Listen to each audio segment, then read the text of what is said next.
Welcome back in one of the Bear Shop I Plays YouTube channel. Today is Thursday, January 16th, and I'm back bringing us more NBA picks for you guys on Thursday night. We have a couple more games to look at for Thursday, a couple really good games on the docket for the NBA. Before we get into those plays, let's talk about the Wednesday night plays. 76ers. The graphic is wrong. It says 6.5. I bet them at 5.5. Could have got them at 6. Could have got them at 6.5. Could have got them at 7. Could have got them at 7.5.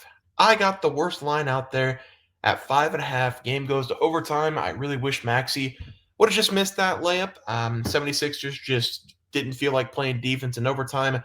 Knicks had 9 straight points, I believe. Paul George couldn't hit a shot from the outside the entire game, and then he hits a step back, fade away, right wing, nothing but nothing, 3 to start the scoring for the 76ers in overtime. Edwards at the end of the game, down by, I think we were down by, we lost by 6. So down by 6. And Edwards, he was good all game. 10 points coming off the bench, brought him up from the G League and missed it front iron. So that one did lose. That was a bummer. Lonzo didn't play tonight. Of course, anytime you can get load management, might as well take it. LaMelo has 16 points right now with 4 minutes left in the second quarter. He's due for another 13 plus more shots in the second half. I think that's going to hit. Hornets minus 4.5. They've got some work to do, down by 4 in the second half. Keontae George is playing tonight, which was not expected, but nobody else is playing for the Jazz. Saw Bryce Sensabaugh start the game 4 for 4 from deep, 12 points. What the hell is that? That's not going to continue. So hopefully the Hornets can pull it out in the second half. So still looking to go 2-1 on the day. That 76ers game really hurt me mentally and physically. But let's go take a look at some plays for tomorrow. We're going to start with an absolute banger. Cavaliers going up against the Thunder. This is a rematch. We've already seen it this season. Both teams are going into that game on 9, 10-game winning streaks. And the Cavaliers did get the best of the Oklahoma City Thunder, 129-122. I remember the game. I took the under. I thought both defenses would show up, and neither defense showed up. Either that or there was just such great shot making that it didn't matter. Leading scorer in that game was Jared Allen, down low, 25 points. I'm looking at the box score right now. Both teams shot pretty evenly from the field. Cavaliers a little bit better from deep. Why they won the game. Rebounding-wise, pretty even. Cavaliers barely winning that one. This is going to be another great game. I think the Cavaliers being at home in the last game really helped them. They were coming off a couple big wins. Thunder coming off a Boston win that really drained them, I think, physically. And I just think the Thunder get the advantage of the Cavaliers in this game. They've already played them once. They lost by 7. I think they get a little bit of revenge here. Plus, they're going to be at home. They're only minus 2.5. I'm going to take them on the money line. I think this will be another high-scoring game for the Thunder. I think we are going to see the Thunder step up a little bit defensively. Cavaliers this season, they are actually not in the top 10 anymore defensively, and the Thunder, as everybody knows, they're still the number 1 defense team in the NBA. So I think the Thunder defensively will pick it up a little bit in this game, especially at home. I'm going to take them on my line to win. I think they get some revenge from that last game against the Cavaliers. Everybody healthy in this game.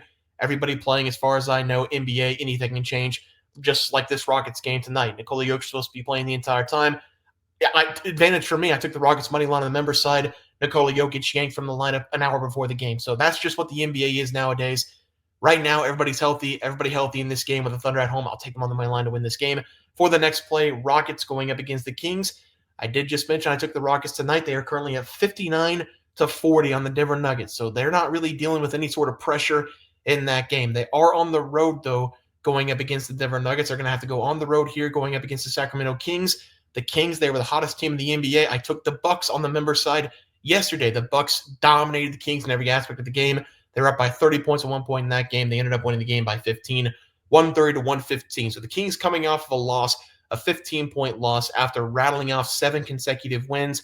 I think they get themselves back in the win column. I think the Rockets going on the road, back-to-back games, playing back-to-back nights will hurt them. The Kings, yes, they got their ass kicked by the Milwaukee Bucks a couple games ago, but they've had 2 days of rest. They're going to be at home. They're going to light the beam in this game at the end of the game after a big-time win. The Rockets, I am a little bit nervous because they have been putting up a lot of points over the last several games. And I said on the member side, if you see the Houston Rockets putting up an average 120 over a 7-game span in the playoffs, they will win that 7-game playoff series in the playoffs. So I'm just putting that out there right now. Rockets, pretty frisky team if they can find a way to get a good matchup in the playoffs. But for this game in the regular season, coming off back-to-back road games, I'm going to take the Kings here to get the job done on the money line as the second play. Let's go to the player props for tomorrow. We are going to be looking at that Cavaliers game. Shea Gilgeous-Alexander over his total points, 31.5 most likely, coming off a 32-point game, going up against the 76ers. Also, the Thunder relatively healthy and relatively rested in this game. Their last game was on the 14th of January against the 76ers, winning that game very easily. The starters didn't even play the fourth quarter, so they are extremely rested coming into this game. Shea, 32 points. This was just another game against the 76ers that Shea showed he's the most consistent player in the NBA. He had 12 shots made, 15 shots attempted. He's shooting 53% from the field. He has gotten better from the outside, 35.6% on the season. Against the Cavaliers, the first game, 31 points, shot 27 times. His most shots in the 10-game span that we've seen. I think he puts up a lot of shots in this game as well at home going up against the same Cavaliers team. They're out for revenge. And the Thunder, they've played 4 consecutive games on the road. Going to feel really nice to be back home. Shea loves his home rims. I'm going to take him over 31.5 points in what should be a very, very tightly contested game towards the end. So Shea over 31.5 points as the play. For the second play, we're going to stay with the Kings. I'm going to go over 13.5 rebounds for Domantas Sabonis. This one could be 14.5, could be 12.5. His average on the season right now, 14.1. He's had 10-plus rebounds in 9 consecutive games. That goes back even further. But this is just a double-double machine. Really, he's almost a triple-double machine. He is just as valuable to the Sacramento Kings as Nikola Jokic is to the Denver Nuggets. I said it, and I believe it. He has been one of the best players in the NBA for the last several seasons. Nobody wants to give him his flowers. Nobody even wants to recognize his talent. He has just been so consistent for the Sacramento Kings over the last several years he's been there. This season for Sabonis, his highest point total of his career, 20.6 points per game, 14.1 rebounds per game, his highest of his career, 6.3 assists. That number's a little bit down over the last 2 seasons, but he's picking up the rebounds and he's picking up the points this year. He is on the floor basically the entire game as well for the Sacramento Kings, playing at about 37 to 38 minutes per game. He's an absolute monster down low. He's had multiple games this season of 15-plus rebounds. He had 28 rebounds going up against the Boston Celtics 3 games ago. He is just averaging 14.1 of the season. So I don't know if it's going to be 13.5 or 14.5, but the Houston Rockets, they're actually one of the worst shooting teams in the NBA. I just said they're scoring 120 points over the last 4 games, but they're only shooting 44% of the season. That is bottom 4 in the NBA. There's going to be a lot of misses in this game. I think Sabonis cleans up the glass. Going to take him over 13.5 rebounds as the final play of the day. Let's go take a look at the recap graphic. Thunder money line, Kings money line. I think that's just put them in a parlay. I think that's a really good parlay. Both those teams cashing. Kings coming off a tough loss against the Bucks.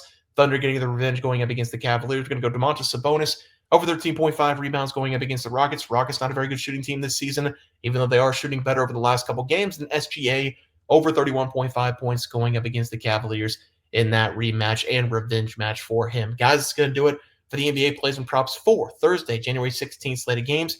If you guys enjoyed the content, please share the next video and subscribe to the channel below. See you guys next video, and thanks for watching.